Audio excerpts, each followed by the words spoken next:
Hey you guys, it's Kyle from Markham Reptiles, and today we're going over the top 5 carpet pythons. So this list was actually chosen by you guys on Instagram. We asked you this question right here. You voted with your likes and your comments to decide this top 5 list, and you had some great picks. Let's go ahead and see what you chose. Alright you guys, for number 5 we actually have a two-way tie, and it's a very fitting two-way tie because these two carpets definitely should be talked about within close proximity to each other. The first part of the number 5 tie is going to be Papuan carpet pythons. Like this beautiful girl right here. This is actually a 2024 Papuan carpet python produced by Alan Stevens, and this girl's actually available right now, so if you want her, shoot me a DM on Instagram. She's a 2024, like I said, female, and she's absolutely amazing, super docile, super chill. So Papuan carpet pythons, they actually hatch out red as babies, and they're from the south central side of West Papua. They are also the only carpet python that is still available to be imported, so wild-caught specimens are available, and they actually vary greatly in color, as you can see some examples of right here. There's a lot untapped and yet to be discovered with the genes of these animals. Are there more genetic morphs out there that we don't know about yet? By the way, there are some beautiful morphs already available of the Papuan carpet python, such as Granite and Axanthic, and they are absolutely stunning. The pictures and the information that I just said for this section, the Papuan carpet python section, have come from Steven at SBK Reptiles and of course Nick Mutton at Inland Reptile. Now the next part of the two-way tie for number 5 is a bit more confusing, and that is because that is the Nova Guinea carpet python. The Nova Guinea carpet python has a very confusing and convoluted history. The background information that I received from Nick Mutton basically comes down to these snakes were imported from a guy that used the Latin name for New Guinea, which was Nova Guinea. For some reason used the Latin name on the paperwork, and that's how they became dubbed as Nova Guinea carpet pythons. A lot about their origins really still is unknown. Now we do know that they really have a different facial structure. Nick Mutton described them almost like a Biak green tree python, but the carpet python form. They have an upturned nose and a very distinct facial structure. They actually don't hatch out red like Papuan carpet pythons. They hatch out dark brown. They have a reduced pattern, and they actually lay more eggs than Papuan carpet pythons. They're actually super interesting, really, because there's not a whole lot known about them. On this section, the Nova Guinea carpet section, the pictures and information have come from Aaron Barbosa at Bosa Reptiles and Nick Mutton at Inland Reptile. That brings us to number 4, you guys. And as you can see right here, I am holding a jungle carpet python. Now this is actually a super beautiful jungle carpet.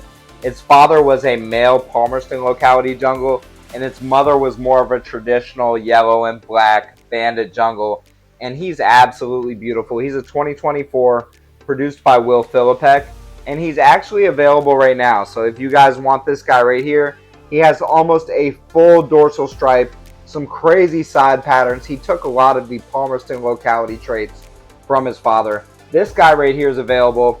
Just shoot me a DM on Instagram at Markham Reptiles. But jungle carpets are maybe the most well-known carpet python in the US hobby. They're known for yellows and blacks, but in the wild they really don't resemble that yellow and black coloration that has been line bred for years into the US hobby. In the wild they're more brownish, gray, and olive colors. When the babies hatch, they hatch in shades of black, gray, and silver. Their color typically hits a stage where it gets pretty drab, and then it brightens up significantly as they get older. They hail from the rainforests of Australia, and they're actually genetically identical to northern coastal carpets, which is super interesting, and a lot of people probably don't know that. Now Nick Mutton explained something else to me that was super interesting. He said that throughout the years, the world has gone through many freezing and warming up stages. So the world basically goes through ice ages and then comes out of those ice ages. When the world is not freezing, there are rainforests. So jungle carpets develop during those times, like right now, when the world is not freezing and there are rainforests. So basically, they are a northern coastal that has developed a different color to take advantage of the rainforest environment. And that is why they haven't had enough time to become genetically distinct from northern coastals. I thought that was super interesting. They also come in a lot of different morphs. Some beautiful morph examples are zebra and the lime-bred ivory trait that was developed by Nick Mutton, where basically he bred the yellow out of these animals, which is super cool. He didn't breed the white into them, he bred the yellow out of these animals, making some absolutely stunning white and black snakes. And the information for this section on jungle carpet pythons came from my good friend Will Philippek at TJW Exotics, Nick Mutton at Inland Reptiles, and we also have pictures from Martin R. Moriella and Brandon Wheeler of Moriella House. And now, a quick word from our sponsors who make this channel possible. Thank you to all of our sponsors for your support. B&S Reptilia is a family-owned company with a large variety of different species of snakes. They work with multiple blood python projects, some very rare locality and different species of boas, Sumatran short-tail pythons, Woma pythons, ball pythons, scrub pythons, Barron's racers, jungle carpet pythons, green tree pythons, a variety of different pine snakes, bull snakes, and they also are a cocoa supplier of a couple different brands, and they can make you a local cocoa supplier as well. So get in touch with Chris from B&S Reptilia if you would like to be a cocoa supplier. Go ahead and check him out on Facebook, Instagram, and Morph Market. We have linked those in the description below. And definitely go ahead and support him because Chris is one of the most supportive people in the reptile community. Janessa Mosley of JM Wildlife Arc breeds the most beautiful, high-quality boas that you could imagine. She has a high standard of ethics and care, and she is one of the most supportive people in the reptile community. If you want a boa, especially one that looks absolutely amazing, go ahead and follow her on Morph Market, JM Wildlife Arc, and give her a follow on Instagram as well at JM_wildlife_arc. Thank you so much, Janessa, for your support, and keep breeding wonderful boas. That brings us to number 3, which is a two-way tie also. And this is also a very fitting two-way tie as well, because these animals should definitely be talked about in close proximity to each other. So for number 3, the two-way tie was between coastal carpets and southern coastal carpets. Now that's the same thing, you might be saying. Well, it's not, and I'll actually explain why. Southern coastal carpets have actually been found to be genetically distinct from northern coastal carpets. So northern coastal carpets are the snakes I just mentioned that are genetically identical actually to jungle carpet pythons. Southern coastal carpet pythons are genetically distinct, okay? They get bigger, they're from different areas, and they are completely different. Every coastal from Bundaberg down in Australia is a southern coastal, and every coastal that's above that is a northern coastal. Brisbane locality carpets are an example of a true southern coastal, and Rockhampton locality coastal carpets are an example of a northern coastal. Now most of the morphs in the US hobby are coming from the northern coastals, you guys.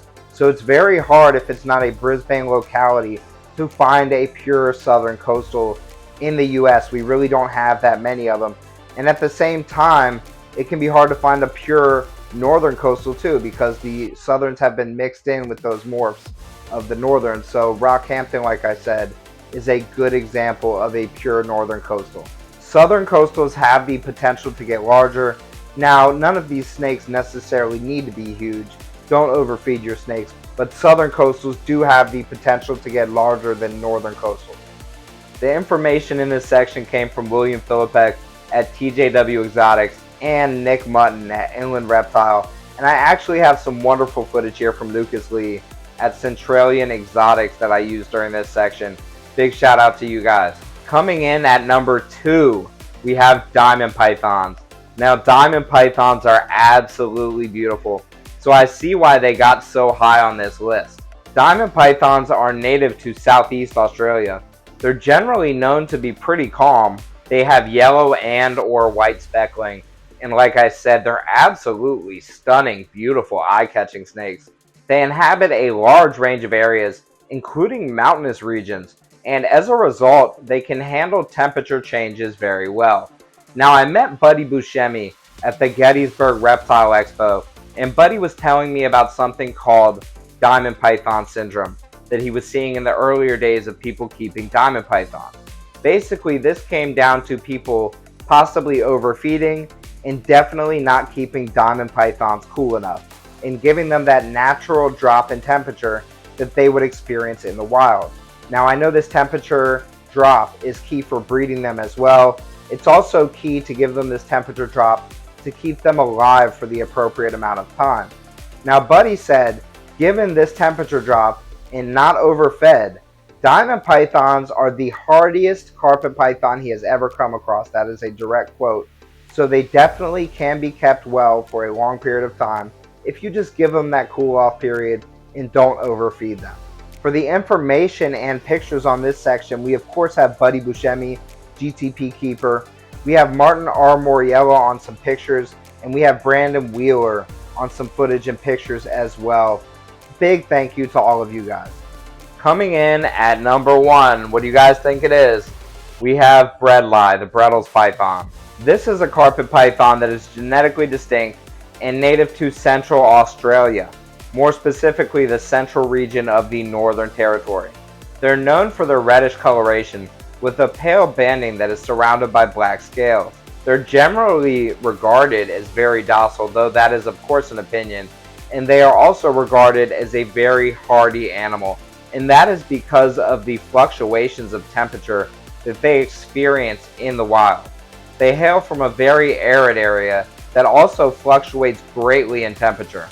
From one season to another, there is a large fluctuation in the climate. There's a lot of morphs of Bredl. Some examples are hypo, stonewash, and striped Bredl, all of which very beautiful, as is the natural type. The information for this section came from Alan Stevens at Origins Reptile and Nick Mutton at Inland Reptile. Big shout outs to everyone that gave me information for this video. William Philippek at TJW Exotics, Alan Stevens at Origins Reptile, and Nick Mutton were particularly instrumental in the information for this video, especially Nick Mutton at Inland Reptile. He really gave me a deep dive on this subject, and I really appreciate you, Nick. And who better to get the information from than Nick Mutton, you guys? He literally wrote the book on carpet pythons. By the way, I have linked his website in the description below, so you can actually go and buy his book on carpet pythons that will tell you everything you need to know. And I have linked everyone that helped me with this video in the description below, including the participants whose comments were used in this video. What did you guys think of this list? I hope you like it because you guys came up with it. And if you don't like it, make sure to vote next time that we post a question so that you can get your species onto the list. But I think you guys did pretty good at coming up with a top 5 carpet pythons list. I definitely had a lot of fun doing this video. Carpet pythons are absolutely amazing, you guys. If you're not already, go ahead and subscribe to us right here on YouTube. Check us out on Instagram at Markham Reptiles. Check us out on TikTok, just search Markham Reptiles. And our Patreon link is in the description below. Patreon's the #1 way to support us. You get the first shot at incoming animals and available animals, and you get some behind the scenes content as well. Go ahead and check that out. We would love it if you would support us on there. Also, we just hope that you're having a wonderful day and that you continue to spread the love of reptiles.